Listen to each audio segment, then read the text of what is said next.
Bismillahirrahmanirrahim. Assalamualaikum warahmatullahi wabarakatuh.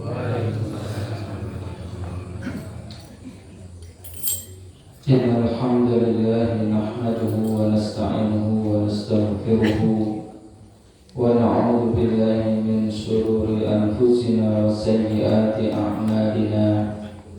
Man yahdihillahu fala mudilla lahu wa man yudlil fala hadiya lahu. Asyhadu an la ilaha illallah wahdahu la syarika lah wa asyhadu anna Muhammadan abduhu wa rasuluhu la nabiyya wa la rasula ba'dah. Allahumma ighfir lana wa liwalidina wa limasyayikhina wa limasyayikhihim wa liman ajazahum ila muntaha isnadihim wa li jami'il muslimina wal muslimat wal mu'minina wal mu'minat al ahya'i minhum wal amwat. Allahumma 'allimna ma yanfa'una wanfa'na bima 'allamtana wa zidna 'ilma warzuqna fahman nabiyyin wa hifdzal mursalin wa ilhamal malaikatil muqarrabin bi rahmatika ya arhamar rahimin. Usini wa iyyakum bittaqwallah faqad fazal muttaqun. Bapak Ibu, syukur alhamdulillah kita panjatkan kehadirat Allah Subhanahu wa taala. Pada sore hari ini kita diberikan kesempatan oleh Allah Subhanahu wa taala untuk menambah amal soleh yang luar biasa ini. Salat berjamaah maghrib dan isya insyaallah, lalu intikaf di Masjid Al-Barakah sambil talabul ilmi, ngangsu karuh dari sedikit ilmu yang telah diberikan oleh Allah Subhanahu wa taala kepada kita. Mudah-mudahan ilmu ini bermanfaat untuk kita, keluarga dan kaum muslimin di dunia sampai akhirat. Amin. Salawat dan salam semoga tetap berlimpah curahkan kepada baginda Nabi Allah Muhammad sallallahu alaihi wasallam, keluarga, para sahabat, para tabi'in wa tabi'in dan semua umat Islam termasuk kita semua hingga akhir zaman.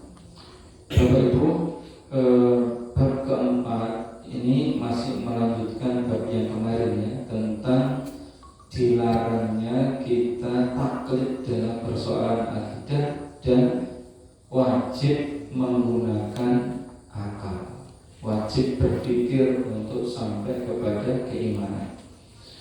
Untuk mereview sedikit ya, di pertemuan yang sebelumnya kita sudah mendefinisikan apa itu berpikir, apa itu akal, yaitu proses mencerap fakta, melalui indera, salah satu di antara kelima indera yang diberikan oleh Allah Subhanahu wa taala. Proses mencerap fakta melalui panca indera untuk dikirim ke dalam otak dadanya dan lalu ditafsirkan berdasarkan informasi yang sebelumnya sudah ada di dalam otak. Itu proses berpikir. Maka proses berpikir itu melibatkan 4 komponen, yaitu fakta, indera, otak, dan informasi. Gitu.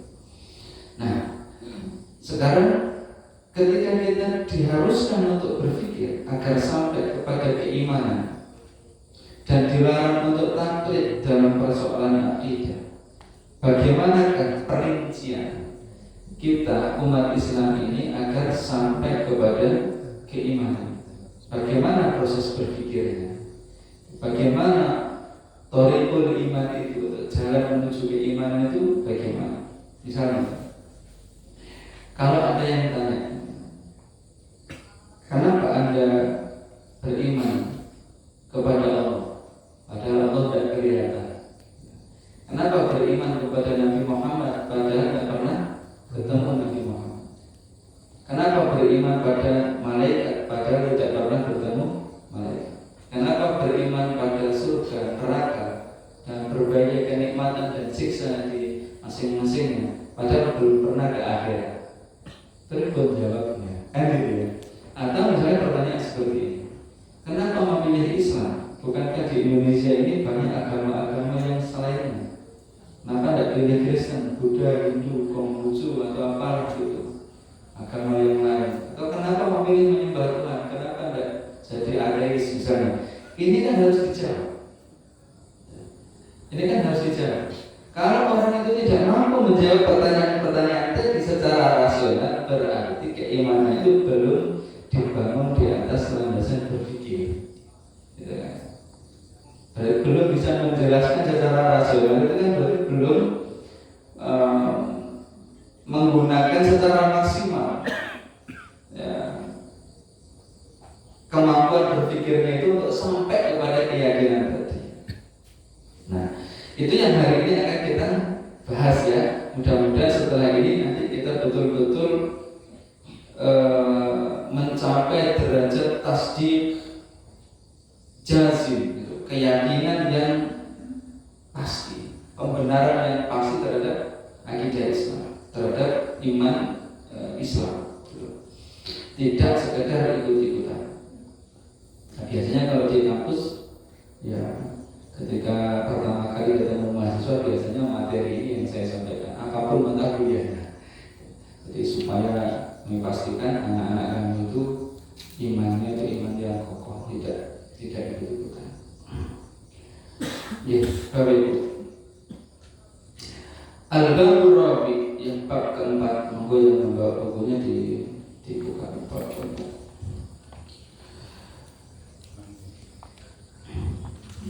Kalau nggak kelihatan nanti bisa diprintkan yang bukan A4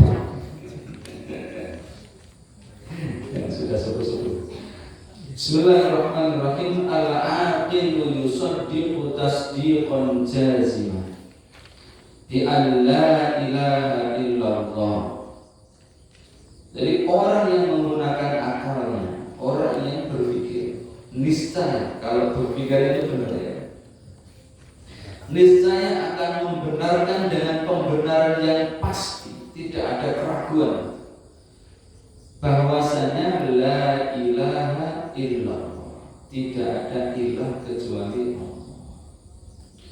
Wa annal Qur'anal mu'jizah, dan bahwasanya Al-Qur'an yang merupakan mukjizat itu adalah kalamuhu, adalah firman Allah Subhanahu wa ta'ala.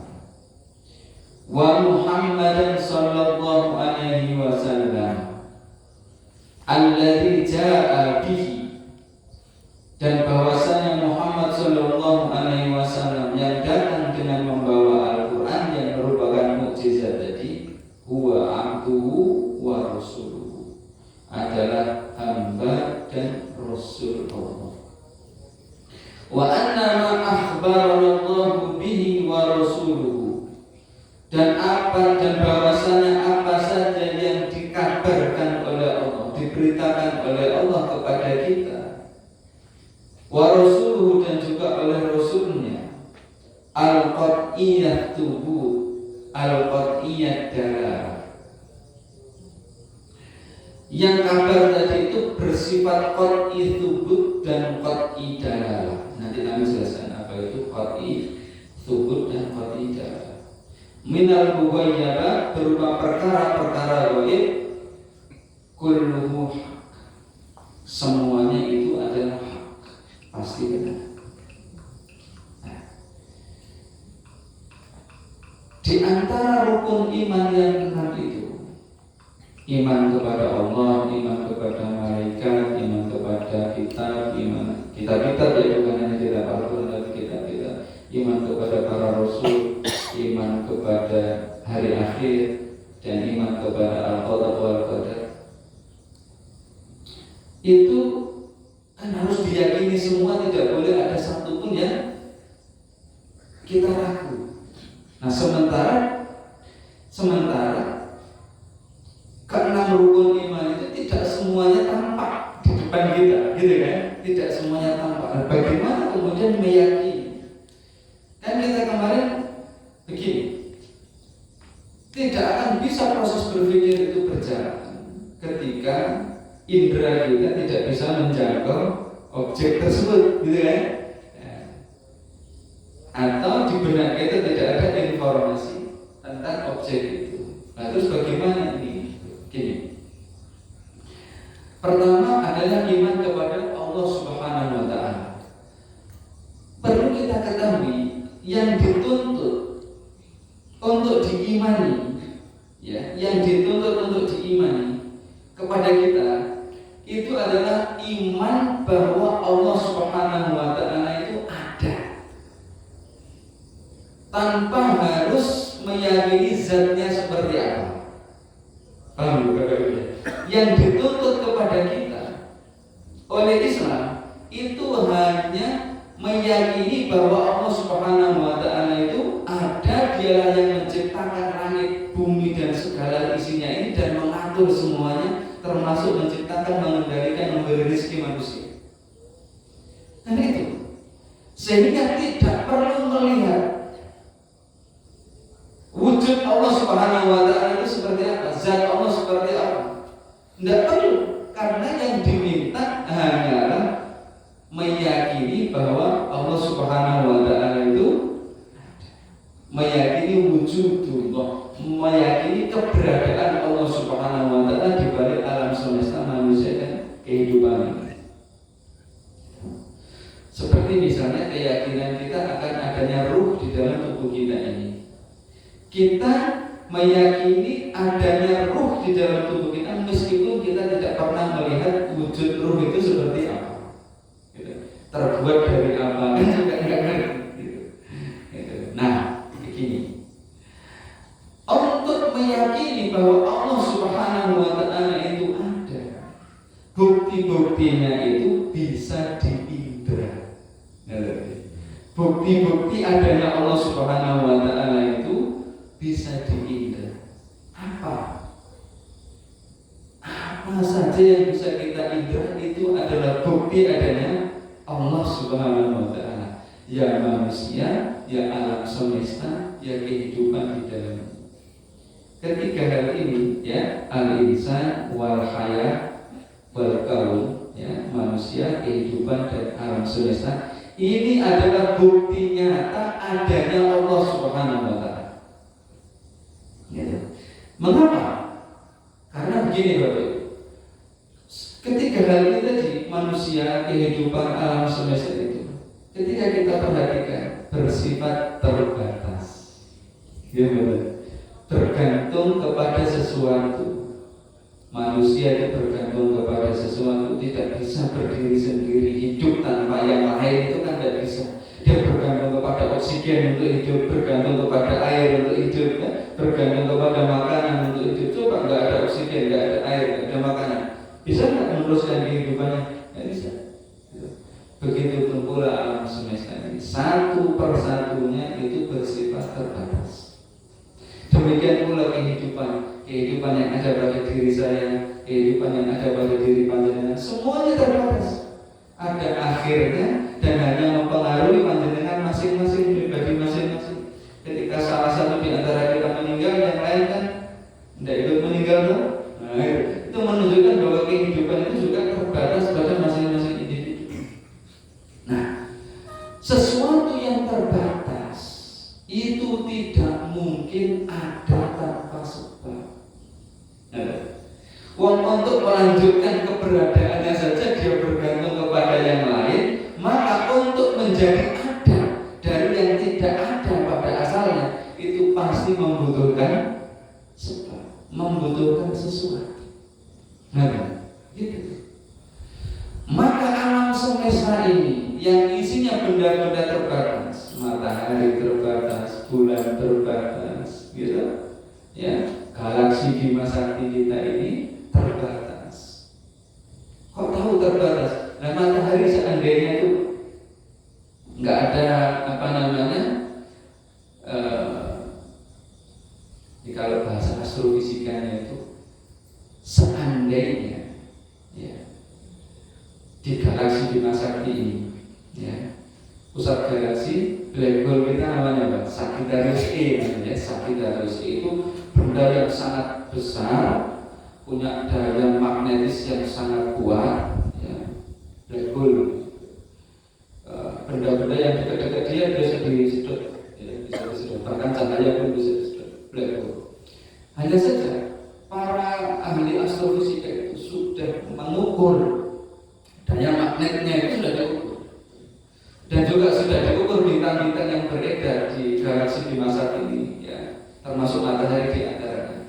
Kalau hanya mengandalkan daya magnetnya Sagittarius A, itu harusnya matahari sudah melesat jauh ke luar orbitnya.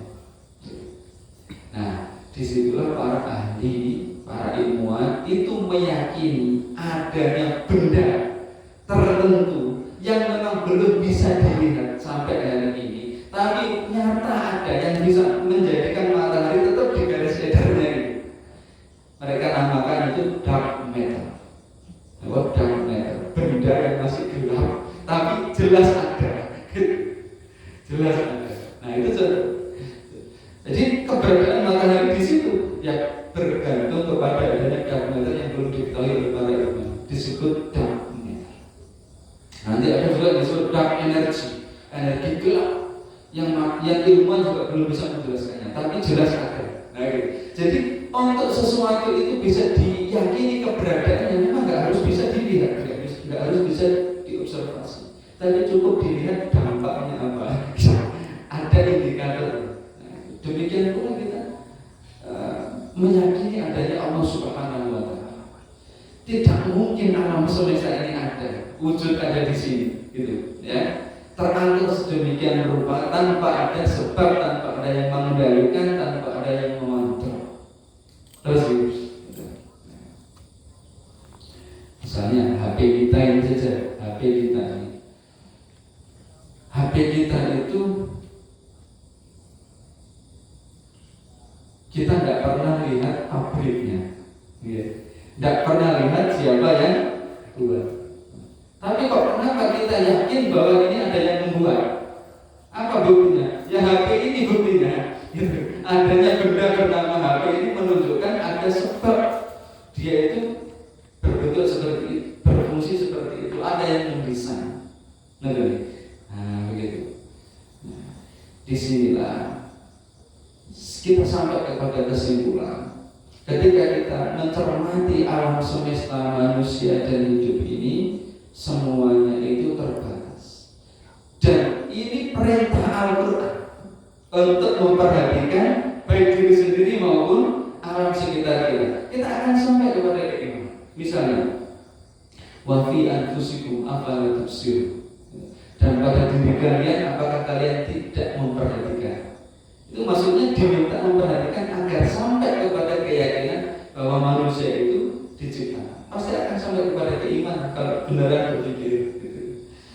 Nah, afala yanzuruna ilal ibili kaifa khuliqat wa ila samai kaifa rufi'at wa ila jibali kaifa nusibat wa ila al-ardi kaifa sutihat. Tidakkah mereka itu memperhatikan unta bagaimana diciptakan, langit bagaimana ditinggikan, gunung bagaimana ditegakkan, bumi bagaimana dihamparkan. Itu disuruh memperhatikan. Karena seandainya manusia mau memperhatikan, berpikir secara mustahil. Jadi yang diminta itu memang berpikir secara mustahil, berpikir dengan level cemerlang.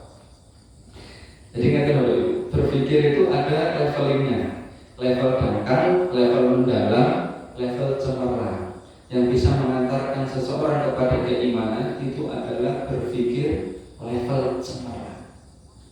Dan level cemerlang itu tidak harus orangnya kuliah sampai S3 atau jadi profesor, tidak harus, orang biasa tidak sekolah bisa berpikir cemerlang, berpikir mustahil. Nah, apa bedanya?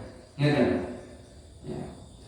Berpikir dangkal itu berpikirnya anak-anak, berpikirnya orang yang biasa, orang awam, ya, seperti kalau dulu yang sudah agak senior ya, kalau sekolah kan diajarin ini Budi, ini Bapak Budi, nah kayak gitu, ini Bapak tulis, this is a book, this is a pen, this is a blackboard, kayak gitu.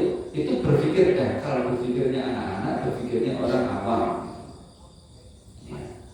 Berpikir mendalam, level berikutnya, dia mulai memfikirkan atau mencermati, mengobservasi hakikat suatu benda. Ya, misalnya Karena ini yang terjadi di dunia biologi, di dunia fisika, gitu ya.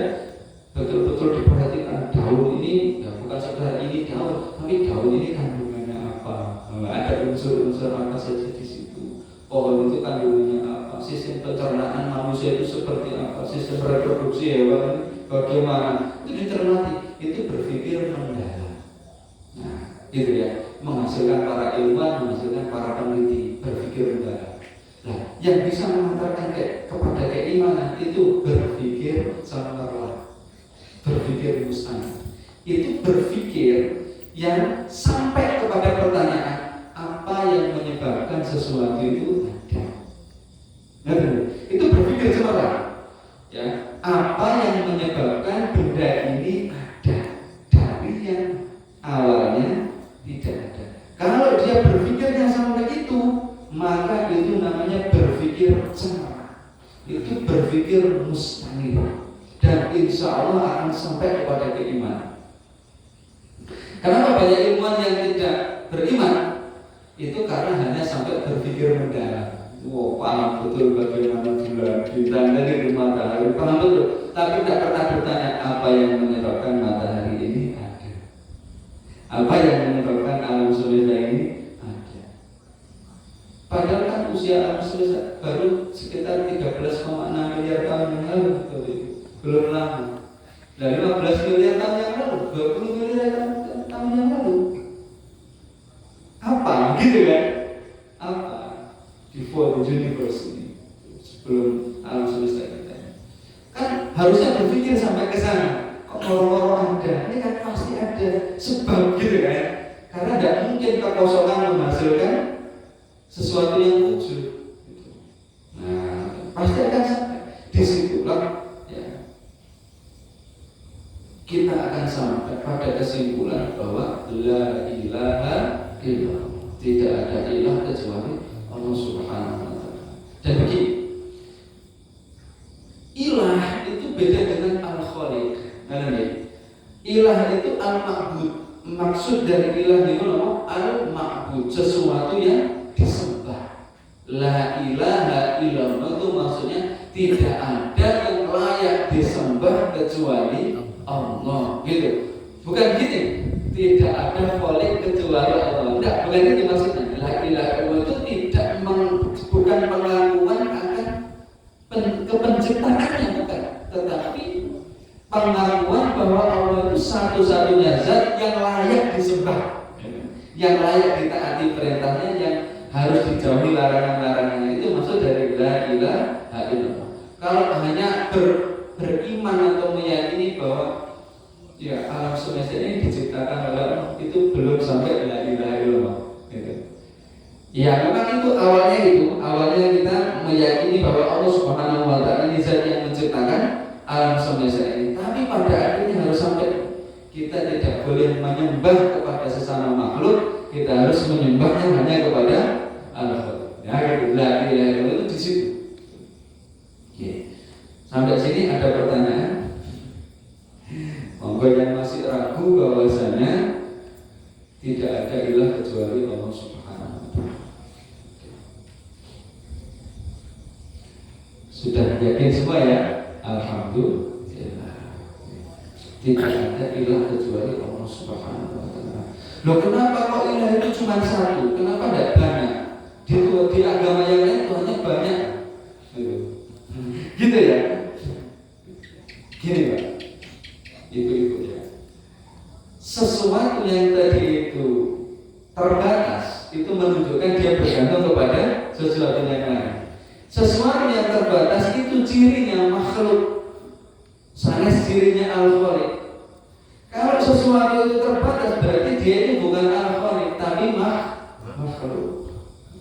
Nah, kalau sesuatu itu jumlahnya lebih dari satu, itu menunjukkan keterbatasan. Misalnya kok Tuhan ada dua, ya itu menunjukkan keterbatasan. Sesuatu itu dianggap tidak terbatas kalau dia ini tidak ada tandingannya. Tidak ada tandingannya. Dia tempat bergantung segala sesuatu yang lain. Maka disebut qul huwallahu ahad, Allahus samad. Allah itu satu, Allah itu tempat bergantung, bergantungnya galaksi, bergantungnya alam semesta ini, semuanya kepada Allah Subhanahu wa Ta'ala, tempat bergantung satu-satunya, gitu. Ya. Dan Allah, Qul huwallahu ahad, Allahu samad, lam yalid wa lam yulad, tidak beranak, tidak pula diperanakkan dari zat yang lain. Walam yakul lahu kufuwan ahad, dan tidak ada yang sebanding dengan dia, tidak ada yang setara dengan dia. Itu Tuhan itu sudah itu. Coba seandainya Tuhan itu ada dua, kasih tes kecil saja. Mampukah Tuhan A menyembunyikan rahasia agar tidak diketahui Tuhan B? Ya, jawabannya apa? Mampu, karena Tuhan itu maha kuasa. Oh, berarti ada satu ilmu yang tidak diketahui itu Tuhan B. Nah, kalau Tuhan B ini ilmunya terbatas, tidak layak jadi Tuhan. Oh, kalau gitu tidak mampu.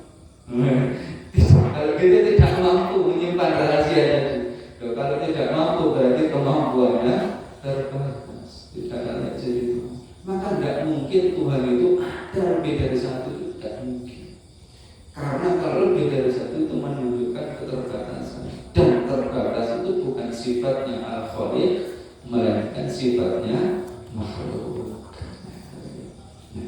Maka itu monggo setelah ini coba kita berpikir sampai level ini. Melihat apapun itu kita sampai kepada an-nahiyah ar-ruhiyah namanya. Melihat apa saja harus pada sampai aspek spiritual, yaitu bahwa benda ini bergantung kepada Allah, benda ini ciptaan Allah Subhanahu wa Ta'ala, benda ini diberikan rezeki oleh Allah Subhanahu wa Ta'ala kalau makhluk hidup ya. Coba melihatnya seperti itu.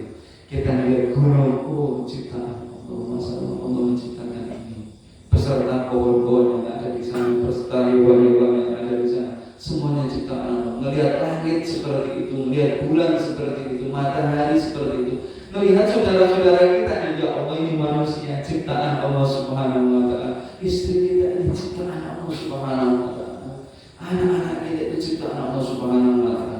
Kalau kita itu mengisi hari-hari kita itu dengan cara pandang seperti itu, niscaya ghaflah kita itu lebih sedikit daripada diri kita. Ingat kita kepada Allah Subhanahu wa Ta'ala itu insya Allah lebih banyak daripada saat-saat kita lupa kepada Allah Subhanahu wa Ta'ala. Karena semua benda mengingatkan kita kepada Allah Subhanahu wa Ta'ala. Indah sekali. Coba banding dengan praktekan, melihat tanaman, melihat bunga-bunga, melihat mawar air yang mengalir dari keran, ya, air yang nasi yang dimasak di Meksiko, ini ciptaan Allah Subhanahu wa Ta'ala. Melihat mobil lewat, itu benda-bendanya itu bahan-bahannya Allah Subhanahu wa Ta'ala semua yang menciptakan. Coba melihat sampai aspek ruhiyahnya, itu hidup kita akan lebih indah, insya Allah lebih indah. Ya, termasuk melihat diri kita sendiri, jari-jari kita, ya, ciptaan Allah Subhanahu wa Ta'ala. Kemudian nanti kalau misalnya bab ini tidak selesai ya dilanjut pertemuan berikutnya. Pertanyaan berikutnya adalah begini. Poin mana lagi di antara rukun iman yang 6 itu yang bisa diindra? Nah, gitu ya, bisa diindra bukti-buktinya selain adanya Allah Subhanahu wa Ta'ala. Jawabnya adalah Al-Quran. Kalau malaikat itu kan benar-benar goib, ya. Goib plus kita tidak lihat, indra kita tidak lihat. Indikatornya juga nggak ada. Coba mana indikator adanya malaikat? Kan nggak ada. Ya, kalau indikator adanya Allah nggak usah berantem, tapi indikator adanya malaikat nggak ada. Nah, maka kita skip dulu malaikat. Kita masuk ke Al-Quran. Karena Al-Quran ini bendanya ada, bisa kita pegang. Oke ya, Al-Quran ini bendanya bisa kita pegang. Terindra, jelas terindra. Terindra. Pertanyaannya, benarkah Al-Quran ini firman Allah? Benarkah Al-Quran ini firman Allah Subhanahu wa Ta'ala? Benarkah ini adalah informasi yang datang dari Zat yang menciptakan kita, menciptakan alam semesta itu untuk kita? berpesan kepada kita makhluknya. Ini bukan, gitu ya. Kalau nanti terbukti bahwa Al-Quran itu adalah firman Allah Subhanahu wa Ta'ala, maka konsekuensinya ada dua. Satu, yang membawanya pasti seorang Rasul, yang membawanya pasti seorang Rasul, karena tidak ada yang membawa pesan dari Allah Subhanahu wa Ta'ala kecuali Rasulnya, Nabinya. Yang kedua, apa saja yang tercantum di dalamnya, baik kita bisa mengindranya ataupun tidak bisa kita indra, asal itu tercantum dalam kalam Allah, maka pasti hak. Sepakat ini? Sesuatu yang jelas-jelas firman Allah Subhanahu wa Ta'ala, meskipun kita belum tahu ini benar ada atau tidak, maksudnya kita itu belum pernah melihat, ya, belum pernah melihat, belum pernah mendengar, belum pernah menyentuh, tetapi kalau informasi ini datang dari Allah Subhanahu wa Ta'ala, pasti benar. Kenapa?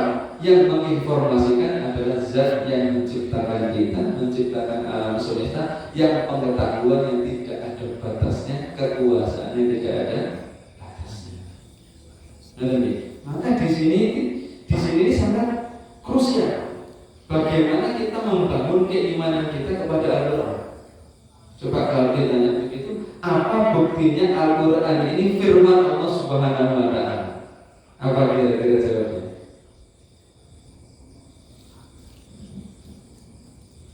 Kata Pak Guru saja begitu, ya, tidak meyakinkan.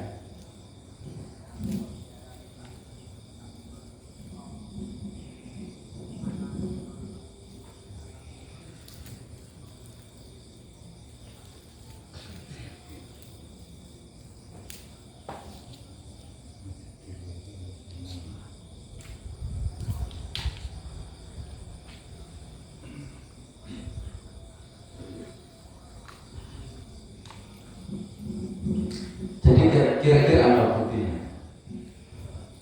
Al-Quran itu mukjizatnya letaknya di mana? Al-Quran mukjizat bukan?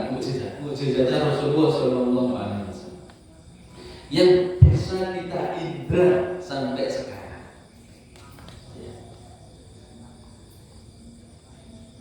Adanya di mana itu? Di bahasa yang digunakan. Ya. Mukjizatnya Al-Quran terletak di mana? Di bahasa yang digunakan. Kita Bapak, yang namanya bahasa itu, sesuatu itu disebut bahasa kalau mengandung leksikogramer. Ada leksiken itu kosakata, dan ada grammar, ada tata bahasanya, gramatikanya. Itu pola kalimat, subjek, predikat, objek, ada itunya. Oke, leksikogram itu namanya leksikogram. Nah, Al-Quran itu kosakatanya kosakata bahasa Arab, kosakata bahasa Arab. Tata bahasa yang dipakai juga tata bahasa Arab. Tetapi ketika ini digabungkan, pilihan kata yang disusun dengan gramatika tertentu itu menghasilkan bunyi-bunyian yang begitu indah dan mengandung kandungan makna yang luar biasa dalam aku. Jadi menampilkan keindahan sekaligus keagungan. Ini yang tidak bisa ditandingi. Dan tantangan dari Al-Quran, siapapun yang meragukan bahwa Al-Quran ini adalah firman Allah Subhanahu wa Ta'ala, silakan menandinginya. Silakan mendatangkan satu surah saja yang sebanding dengan keindahan bahasa Al-Quran. Satu surah saja sependek Al-Kautsar. Mek sak baris tok. Inna a'tayna kal-kautsar fasholli li rabbika wanhar inna syani'aka huwal abtar. Sak baris tok. Silakan membuat yang seandainya ya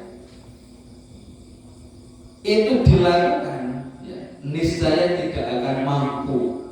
sudah berkali-kali dicoba manusia itu mau menjawab tantangan ini. Sudah dicoba berkali-kali, menantang bangsa Arab maupun non Arab, minta bantuan kepada siapa saja pokoknya selain Allah Subhanahu wa Ta'ala. Sudah dipersilakan seperti itu untuk membuat rangkaian kata yang kandungannya itu seagung Al-Quran dan bunyi-bunyiannya itu juga seindah Al-Quran. Di situ yang tidak bisa ditandingi itu di sini. Gitu. Coba ada nggak agama lain yang kitab sucinya menantang umat manusia? Kalau kalian ragu ini firman Tuhan, buatlah yang seperti ini. Nggak ada, cuma Al-Quran. Cuma Al-Quran. Dan uniknya begini, kalau mukjizat nabi-nabi terdahulu, itu kan sifatnya visual semua. Visual semua loh. Tongkat Nabi Musa kelihatan, bisa jadi ular, bisa membelah laut, bisa memukul batu keluar air. Itu kan kelihatan visual semua. Kalau visual, yang bisa merasakan mukjizatnya berarti hanya orang yang hadir di peristiwa itu. Nah, hanya orang yang hadir, yang menyaksikan, gitu, yang bisa merasakan mukjizatnya. Nah, makanya agama-agama yang dahulu itu hanya berlaku ketika nabinya hidup saja. Ketika nabinya wafat sudah tidak berlaku lagi. Orang setelahnya kan nggak bisa menyaksikan mukjizatnya, nggak fair dong, gitu kan? Nggak bisa menyaksikan mukjizatnya kok diminta untuk beriman bahwa atas dasar apa, gitu kan? Nah, ini uniknya agama Islam ini memang betul diturunkan di zaman Rasulullah SAW masih hidup, tapi mukjizat yang bersifat auditor. Bersifat pendengaran, gitu. Nah, karena pendengaran yang bisa merasakan mukjizat ini bukan hanya orang yang hadir di masa Rasulullah SAW.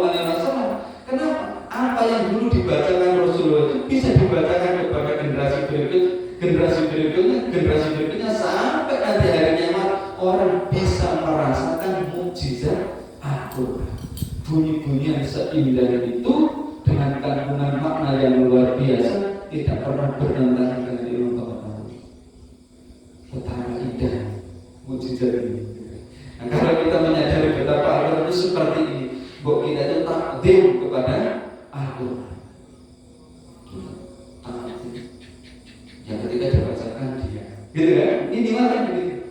Merenungi apa yang disampaikan oleh Allah Subhanahu wa Ta'ala, di situ kita taati. Kan begitu. Harusnya, gitu kan? Harusnya seperti itu. Ya, barakallahu itu.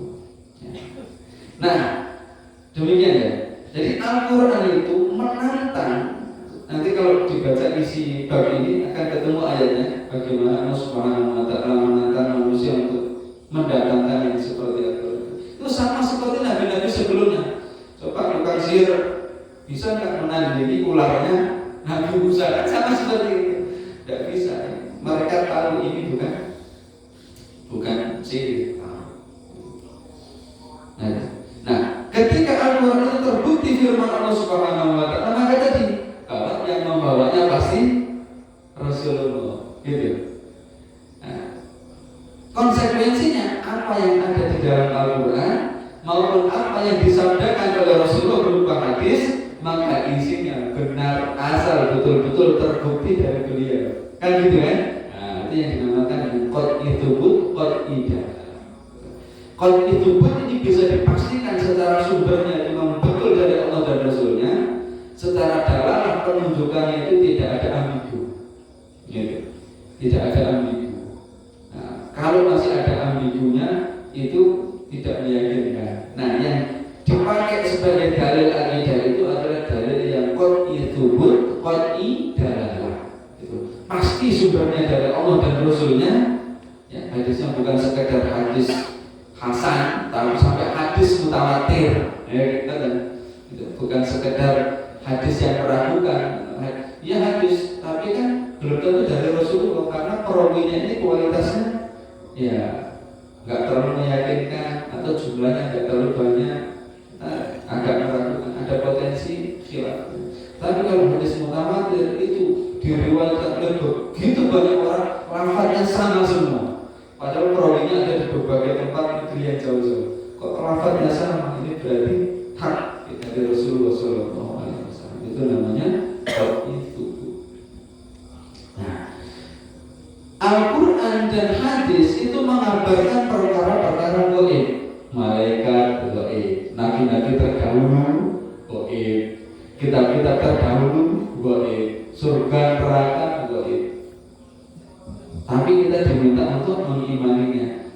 Hanya saja karena kita ini sudah meyakini bahwa Al-Quran ini adalah firman Allah Subhanahu wa Ta'ala, akal kita telah menetapkan Al-Quran ini adalah kalam Allah, maka apapun yang disampaikan Al-Quran pasti benar, tidak perlu diragukan. Tidak perlu kita teliti satu persatu lagi. Ya, harus sampai akhirat dulu baru kita yakin kalau ada surga dan neraka. Namanya tidak berpikir. Orang yang sudah melihat sendiri itu namanya tidak berpikir.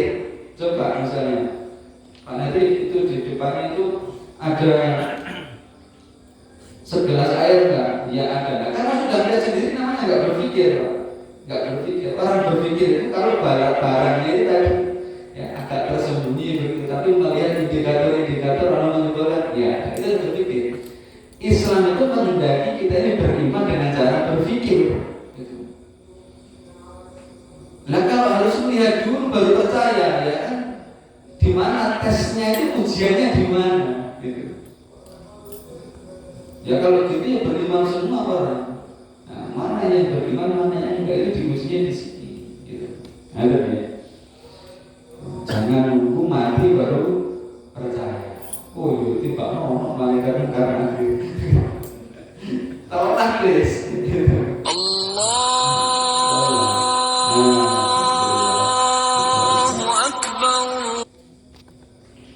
Berikut ini, ya, ayat-ayatnya nanti dibaca sendiri ya di rumah. Ya, ayat-ayat hadis saja. Intinya tadi itu penjelasan argumentatifnya kenapa kalau kita ini beriman. Jadi, barakallahu fikum. Kok menawi ada yang mau didiskusikan memang nggak ada. Kalau tidak ada kita akhiri. Ibu-ibu cukup? Alhamdulillah. Aqulu qawli hadza wa astaghfirullahal azim li wa lakum wa lisa'iril muslimin. Subhanakallahumma wa bihamdika asyhadu an la ilaha illa anta astaghfiruka wa atubu ilaik. Assalamualaikum warahmatullahi wabarakatuh.